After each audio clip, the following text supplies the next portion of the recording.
Today we're going to be talking about the HK VP40 and how well it handles recoil.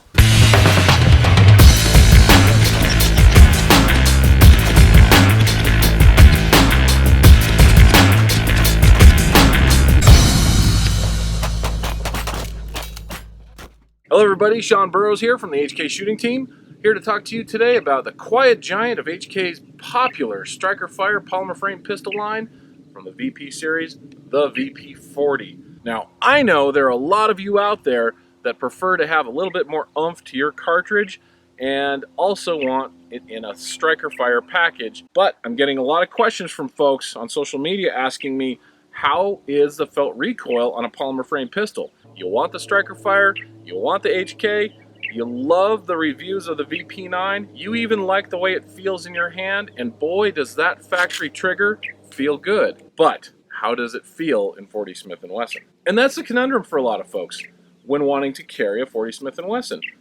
You get the light polymer frame pistol, it feels good to carry in your waist, concealed carry, feels good to carry on duty, but when it comes to squeezing off those rounds, recoil becomes an issue. Those of you that have done any reading or have shot the P30L in 40 Smith & Wesson know that it is one of the softest shooting polymer frame pistols chambered in 40 Smith & Wesson, available in the market today. But what's a shooter to do when you want a 40 Smith & Wesson polymer frame pistol that feels great in your hand, but with a striker fire trigger? There are a few things to consider though. One of the things that makes the P30L one of the softest shooting 40 Smith & Wesson pistols with a polymer frame is that it has a proprietary recoil reduction system in the recoil spring that most pistols don't have. Now, when we're talking about felt recoil, it's actually a very individual thing, and there are a lot of variables that need to be taken into consideration. When I'm considering felt recoil, it's not so much about how it feels in my hand or even how comfortable I am, but how quickly in a competition I can get back on target for a follow-up shot and move over to my next target, because it's not just about the feeling, it's about accuracy, precision, and speed. So when firing both of these beautiful, well-made pistols, I've set up 3 steel targets 10 yards away. I'll be using match-grade ammo provided by Dakota Munitions, 180 grain bullets, and I'll even be capturing some stuff in slow motion so you can see how the gun responds with my body and see if we can capture any difference between the two. So let's take a look and see how both of these guns respond in my hand. So let's start with the P30L.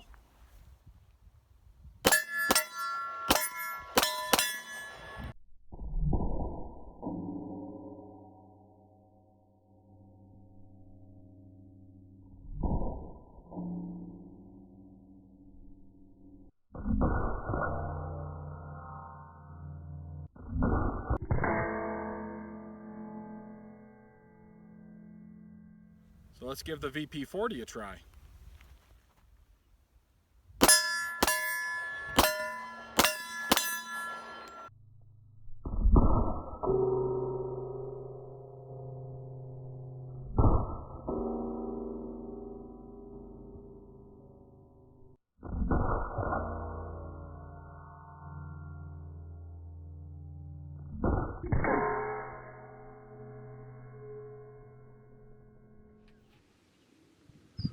Well, that was very, very enjoyable. First of all, both of these pistols performed very, very well. They felt amazing. First off, the P30LS, as expected, as I've experienced in the past, felt amazing. I carry a P30 personally, so I'm used to the trigger.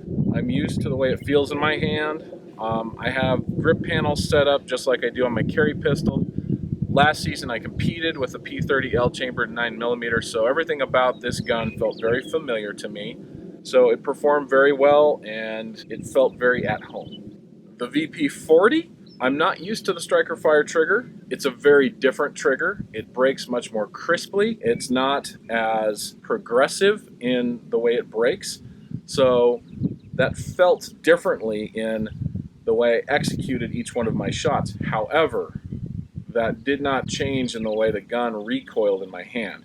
In fact, I was surprised how soft it did shoot, especially without the proprietary and patented recoil reduction system in the recoil spring. I can only credit it to the more pronounced undercut that this frame has compared to the P30L. So I'm able to actually get up under the gun and control the recoil just from pure body mechanics, as opposed to relying on internal firearm mechanics, even with a heavier, hotter load found in a 40 Smith & Wesson cartridge as opposed to your run-of-the-mill 9mm. This is a delightful surprise. It was a lot of fun to shoot, and look forward to shooting this more after the cameras are turned off. So hopefully that gives you more insight into how this beautiful polymer frame pistol actually behaves under live fire with the 40 Smith & Wesson cartridge. Again, I'm Sean Burrows. Don't forget to subscribe. More videos will be coming soon. Hope you enjoyed this. Comment below if you have any questions. Follow me on Instagram, and I will see you next time. Hey everyone, it's me again.